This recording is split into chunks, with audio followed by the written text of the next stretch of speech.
Welcome లై గారు. Thank you so much అండి. Thank you so much. మిమ్మల్ని మిస్ అవుతున్నాం అన్న ఫీలింగ్ మీడియాకి అండ్ ఇండస్ట్రీకి రెండిటికి ఉందండి. మీకు అనిపించట్లేదా? లేదండి, నాకు కూడా ఉంది. కానీ అంటే ఒక గ్యాప్ క్రియేట్ అయింది. మళ్ళీ ఎట్లా రావాలో కొంచెం అది కూడా వెతుక్కొని ఎలా రావాలో కొంచెం అక్కడ ఉండిపోవడం వల్ల ఇక్కడే ఉన్నాను అనుకోండి, మేబీ ఆ దారి సులభం అయ్యేదేమో. అక్కడ ఉన్నాం కాబట్టి కొంచెము ఎలా రావాలి, అసలు రావాలా వద్దా, అసలు మనం కావాలో వద్దో అసలు అని అని ఒక కన్ఫ్యూజన్లో చాలా రోజులు అలా అయిపోయింది. ఓకే.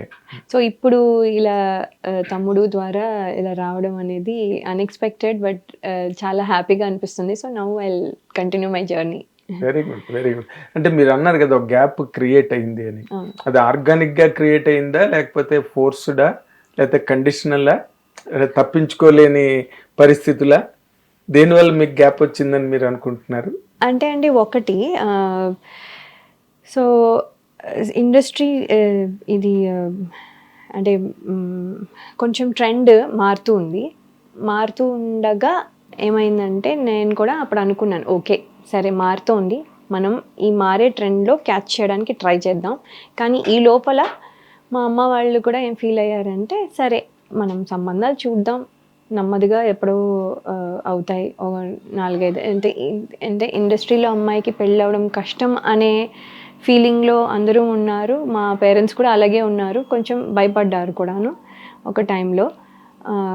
సో అందుకని వాళ్ళు భయపడుతూ, ఓకే ఇది అవ్వడానికి టైం పడుతుంది, సో ఇన్ని ఏళ్ళు మనకి పడుతుంది కాబట్టి ఇప్పటి నుంచి వెతుకుదాం, ఈ లోపల తను చేయాల్సింది చేస్తుంది అన్నట్టుగా అనుకునే టైంలో నాకు వచ్చిన మొదటి సంబంధమే ఓకే అయిపోయింది.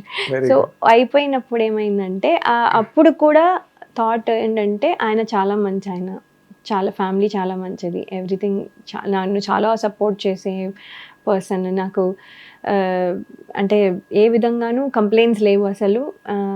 కానీ ఇప్పుడు ఒకటే ఒక కన్ఫ్యూజన్ ఇస్ యూఎస్లో ఉండాలి. యూఎస్లో అంటే అక్కడికి వెళ్ళాలి నేను, అంటే మా పేరెంట్స్ని వదిలేసి నేను ఒకటే డాటర్ని ఎలా అన్నీ వదిలేసి వెళ్ళాలి. సో అప్పుడు ఆ చాయిస్ తీసుకునేటప్పుడు నేను స్ట్రాంగ్గా చెప్పాను, సో మనిషి చాలా ఇంపార్టెంట్. మనిషి ఒకవేళ మనకి ఇక్కడే ఉంటాం, అన్నీ ఉంటాయి, కానీ మనిషి సరిగా లేదనుకోండి, కొట్టుకుంటూ తిట్టుకుంటూ ఇక్కడ ఉండి ఏమీ యూజ్ లేదు. సో మనిషి ఎక్కడున్నారో అక్కడికి వెళ్తాను, నాకు ఆ మనిషి ఇంపార్టెంట్ అని చెప్పి అప్పుడు ఆ డెసిషన్ తీసుకున్నాను. ఆ డెసిషన్లో ఏమైందంటే అక్కడ ఉండాల్సి వచ్చింది, అక్కడి నుంచి ఇక్కడ షఫల్ చేసి 2 పడవల్లో పెట్టలేకపోయి గ్యాప్ వచ్చిందండి.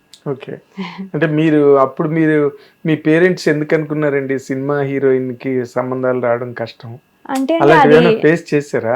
కాదు, అలా కాదు. అంటే సినిమా ఫీల్డ్ అనగానే ఏంటంటే, సినిమా ఫీల్డ్లో అనగానే మీకు తెలుసు కదా, వాళ్ళు ఒక స్టిగ్మా ఉంటుంది, వాళ్ళని ఒక రకంగా ఇప్పుడు గౌరవంగా చూసినా కూడా ఒక టైంలో అగౌరవంగానే అనుకునేవాళ్ళు.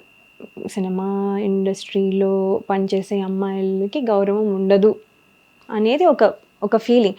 మనం బిలీవ్ చేయలేదు కాబట్టి మనం ఇక్కడ ఉన్నాం, మా పేరెంట్స్ బిలీవ్ చేయలేదు కాబట్టి ఇక్కడ ఉన్నాం. కానీ బయట వాళ్ళు అలాగే చూడాలని లేదు. సో మనకు వచ్చే వాళ్ళు అలా చూస్తారో లేదో, అలా చూసేవాళ్ళు చాలా తక్కువ మంది ఉంటారేమో. అందులో మళ్ళీ అన్నీ కలవాలి, అన్నీ సెట్ అవ్వాలి, అన్నీ అంటే చాలా చూస్తారు కదండి పెళ్ళి అంటే.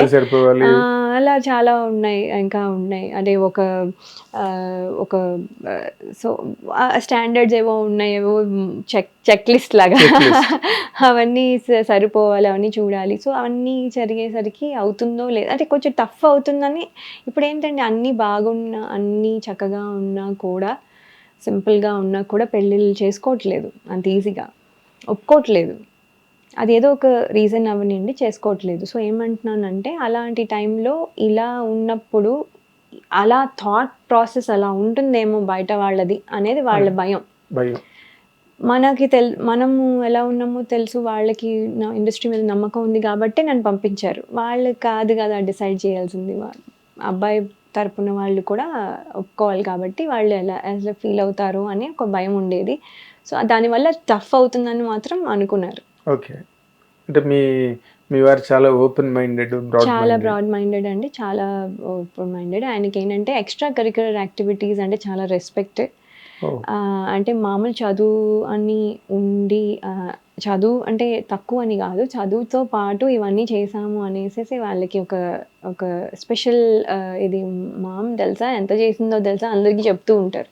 ఓ మై వైఫ్ అంటే నేను చెప్తుంటే కొన్నిసార్లు అలా చెప్పకు, మళ్ళీ వాళ్ళు ఏదో ఒకలాగా అనుకుంటారు మై వైఫ్ అని వేస్తావా అని వెళ్ళి చెప్పొద్దు అని చెప్తూ ఉంటాను. సో ఈజ్ లైక్ దాట్ అనమాట. ఆయన టేక్స్ ప్రైడ్. ఇలాంటి ఎక్స్ట్రా కరిక్యులర్ యాక్టివిటీస్ అని అనుకుంటారు. ఆయన సినిమా లేకపోతే ఇదా అలా చూసే టైప్ కాదు. అంటే సంగీతంకి ఎలాగా రెస్పెక్ట్ ఉందో, ఒక డాన్స్కి ఎలా రెస్పెక్ట్ ఉందో సినిమా కూడా అలాగే. ఎందుకంటే ఇన్ని ఆర్ట్స్ అన్నీ కలిపి ఒక ఫైనల్ షేప్ అది ఒక ఇల్యూజన్లోకి తీసుకెళ్తుంది. అది ఎక్కడ మనం చూడని ప్రపంచంలోకి తీసుకెళ్తుంది కాబట్టి కరెక్ట్. సో అందుకని ఆయనకి చాలా రెస్పెక్ట్ అదంటే. అంటే సినిమాలు మనం చూసినప్పుడు మామూలుగా చూసేసి వచ్చేస్తాం, కానీ that is the world, we are going different world, imaginative world. అది ఎగ్జాక్ట్లీ. మరి ఇప్పుడు ఏంటి మళ్ళీ how could you come back?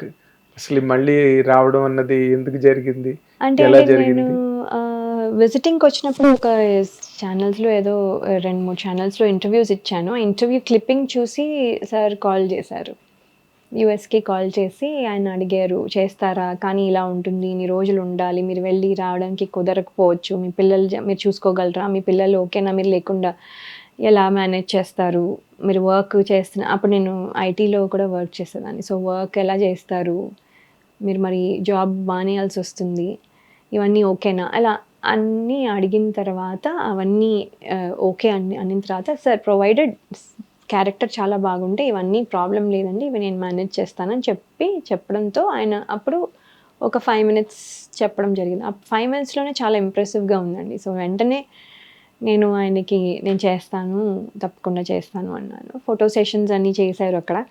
2 whole nights లేచుండి, ఇక్కడ నైట్ టైంలో, అక్కడ డే టైం కదండి, అక్కడ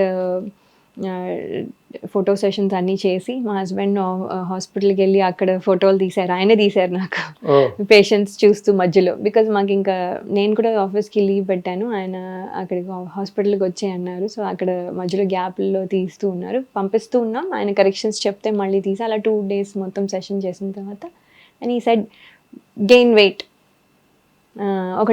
ఫస్ట్ 5 kgs, తర్వాత ఒకటి 2 kgs, తర్వాత 2 kgs, తర్వాత 1 kg, అలా స్లోగా గెయిన్ అవ్వమన్నారు. ఒక 6 weeksలో అగ్రెసివ్గా తిని I had to gain weight 10 kgs అండి. సో అది కూడా తగ్గుతారు. అవునవును తగ్గుతారు. అంటే హీ ఫెల్ట్ లైక్ నా face feels better when there is కొంచెం వెయిట్ ఆన్ మై ఫేస్ అని. సో లేకపోతే ఇలా అంతా అంటే మరీ స్కిన్నీగా ఉంటే ఇవన్నీ రింకల్స్ లాగా అలా అనిపిస్తాయని. So he wanted me to put on weight. So he was checking. తర్వాత ఎవ్రీ 5 kgs తర్వాత మళ్ళీ ఒక ఫోటో సెషన్ చేసి ఓకే ఇది ఇంకా సరిపోదు, ఇంకొక 2 kgs, ఇంకొక 2 kgs, తర్వాత ఇంకొక 1 kg అలా అని పెరుగుతూ ఉన్నాను. సో ఆయన చెప్పినట్టుగానే చేశాను ఎవ్రీథింగ్. మీ హస్బెండ్ సపోర్ట్ చేయడం గొప్ప విషయం. మళ్ళీ అని చెప్తున్నారంటే ఎంత మంచి యాప్ ఆలోచించండి. అమెరికాలో చదవాలనుకునే వాళ్ళకి విశ్వసనీయమైన పేరు మన శౌర్య కన్సల్టెన్సీ. UK లో 1 year masters, 2 years work permit up to 5 years visa. Contact Saurya Consultancy. Contact 89851 89851.